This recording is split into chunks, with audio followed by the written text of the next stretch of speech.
Hey, how you doing? This is John, and welcome to John's Long Box. Today we're looking at Cyberfrog issue 0. This is from Harris Comics. This is March, I think it's 1996. Oh yeah, there's Ethan Van Sciver's signature, and it's 1996. I picked this one because this is the origin. So previously I did Cyberfrog number 1. That was the first series of Cyberfrog number 1. This is the second series of Cyberfrog. The first one was from Hall of Heroes Comics. Now this is Harris Comics.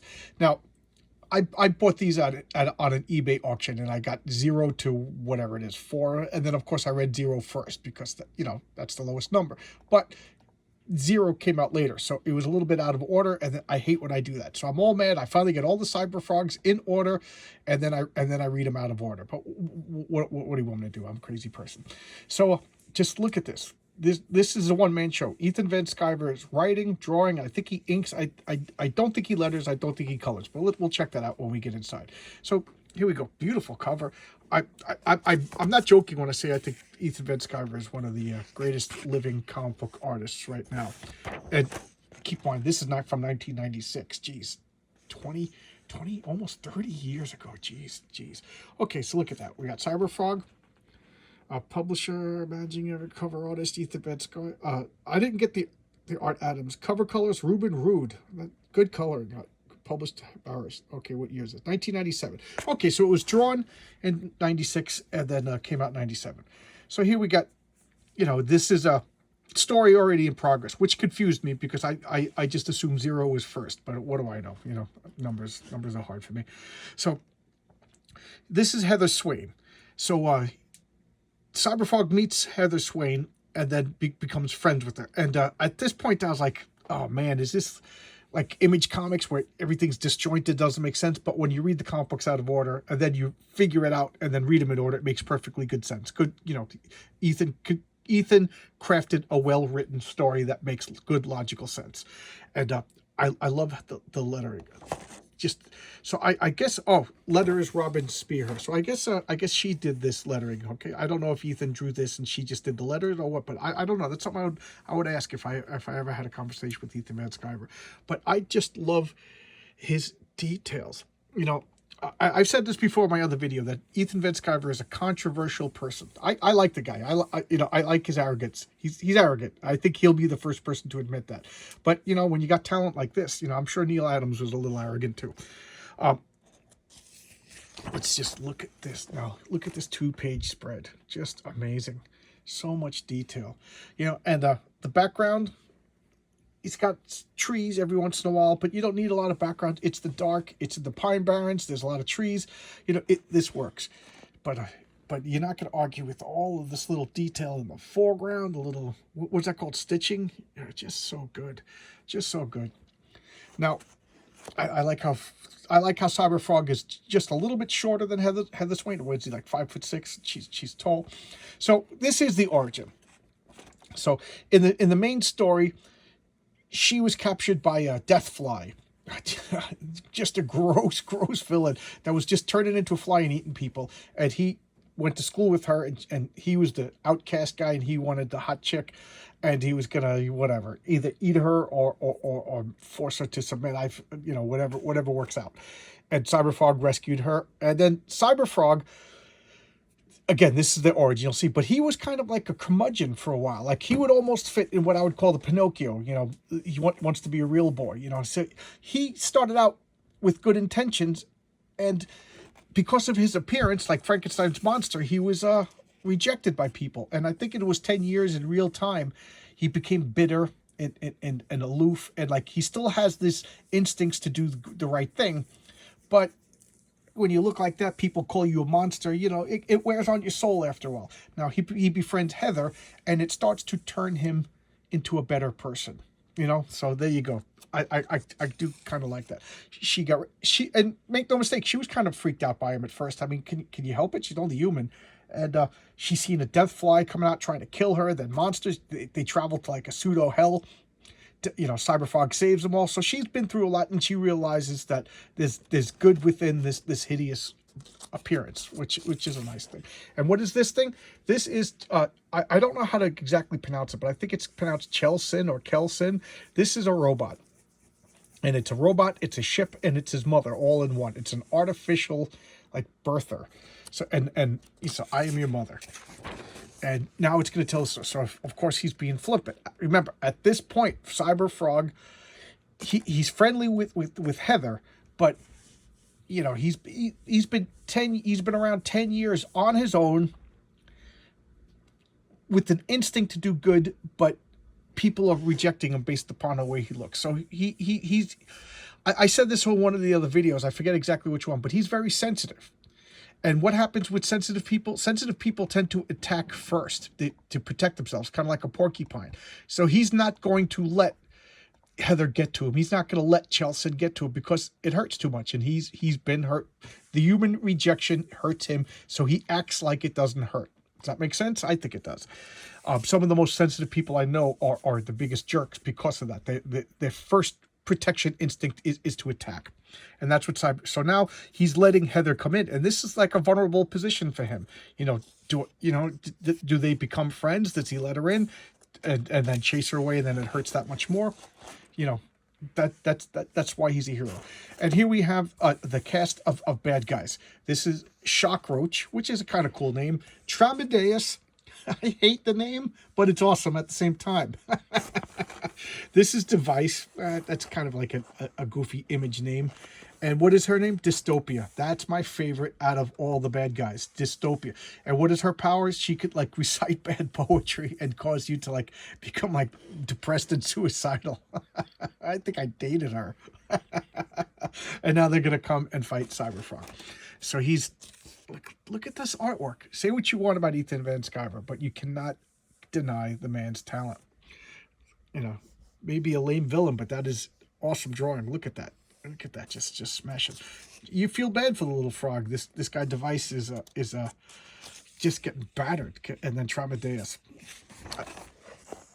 Just attack it. She's hiding with you. And Shockroach. The only thing I could say about Shockroach, and I think this page shows it better, is these mandibles. They just come straight out like... It just doesn't look like there's enough muscle to support them. I mean, it looks cool in drawing, and it looks good on the page, but like it's one of those things where like the physics of it is off. But that's me being crazy. What do you want me to say? I'm being crazy. So that's Shockroach. Cyberfrog whips out these sickles and just goes to town on them all. And keep in mind, at this point, he is just like a killer. He's like the Punisher. He has no problems wasting people, no problems killing people. And it seems like these guys just keep coming back for more. Like, is Device not alive? I don't really know. And he's just beating the crap out of him. Beat up Tramadeus. That guy deserves to get beaten up. That's just... It's like good and it's bad. Tramadeus is a good name for like a tick villain. And here he is. Like, I think this costume changed. And here's Dystopia. She's just reciting this bad poetry. And he's just like, I don't want to hear it.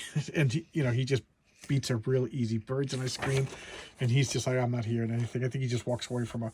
And now they're going to Chelsea. And what does Chelsea do? She goes, I'm going to telepathically explain your origin to you. It's about time you learned everything.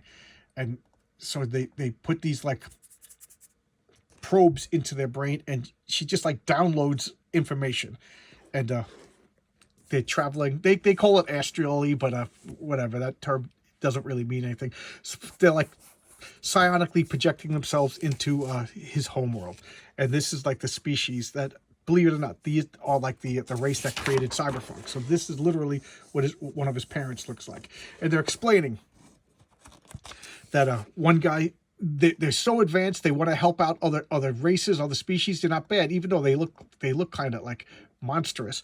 The other guy's like, no, you're just going to draw us into their wars and their problems. We've achieved a nice, perfect society. Excuse me while I take a sip. Why, if we do this, we're going to get drawn into their inferior problems.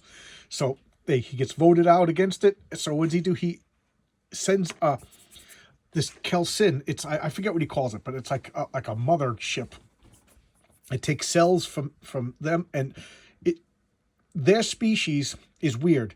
Their species gives birth to like an energy, That's how they explain it. It gives birth to an energy, and then the energy, the first two living things that it touches, which is usually its two parents, it copies their physical form. So it takes the attributes from the two parents.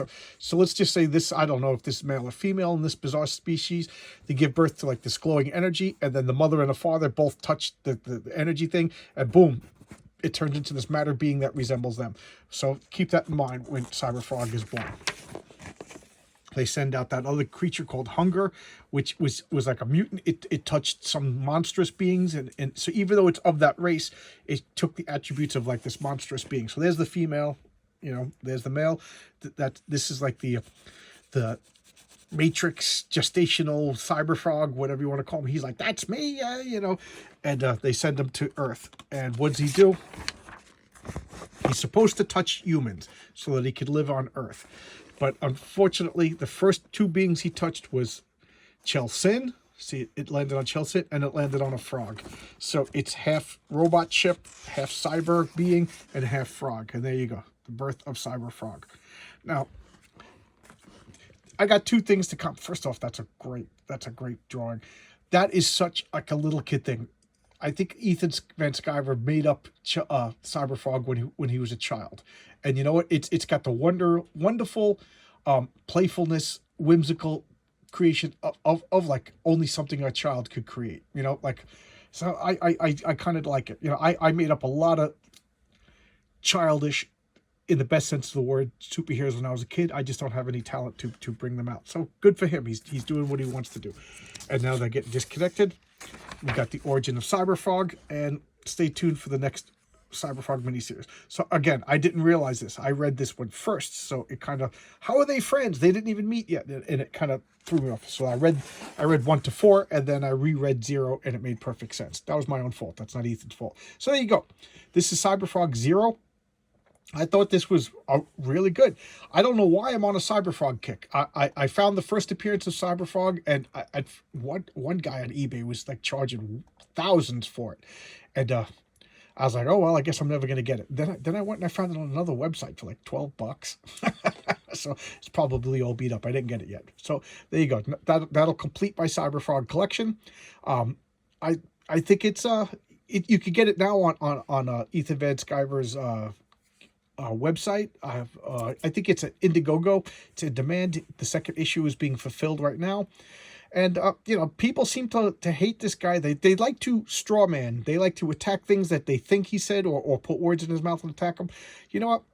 The guy's his own worst enemy. He's just arrogant and goofy and silly. But I kind of do like him. But my biggest problem is it takes too long. Like issue number 1 came out like 2 years ago, and now issue number 2 is coming out. I don't remember. I'm a stupid American. I need more instant gratification. But you know what? It doesn't bother me. It doesn't bother me because when the comic comes out, I'll reread the other 2 issues. I'm reading this now.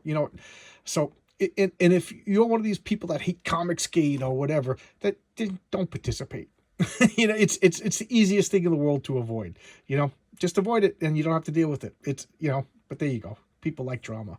And so far, my little corner of the internet has been drama-free. And I don't know what else to say. I'm starting to babble, so I'll cut it short here. This is Ethan Van Sciver's Cyberfrog. Oh, for those of you who don't know, Ethan Van Sciver started out on Cyberfrog. Then I think he got snatched up by DC Comics, and he did like The Flash. He did Green Lantern. I might have the chronology a little messed up. I discovered him on the X-Men. Grant Morrison was the writer, and Ethan Van Sciver was the artist.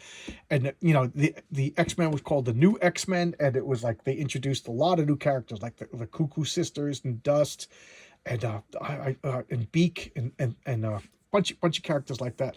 And the art was amazing. Then he went back to DC, and he got ousted from. I don't know the particular details, but I don't know if he quit or if he was bum rushed out the door because he was conservative in a time when being conservative is not welcome in the arts, and he started a YouTube channel, and he's DC and Marvel couldn't afford him now. He's making so much money on his own, so What is Briar Rabbit? Don't throw me into the briar patch, and they throw him in the briar patch, and he thrives and escapes. That's what they did. They threw Ethan Van Sciver into the briar patch, and he thrived and escaped. So there you go. Now I'm babbling. So I'll stop here. Thank you. Wednesday night I'm gonna have Martina Markova, Lady Alchemy, and we're going to talk about comics and alchemy. So I'll see that. That'll be 7 o'clock Eastern Standard Time. And I still have a couple of requests to honor. I don't know why I'm dragging my heels with that. I asked for requests and I drag my heels. I'm a bad person. All right, thanks a lot. I'll see you tomorrow. Bye-bye.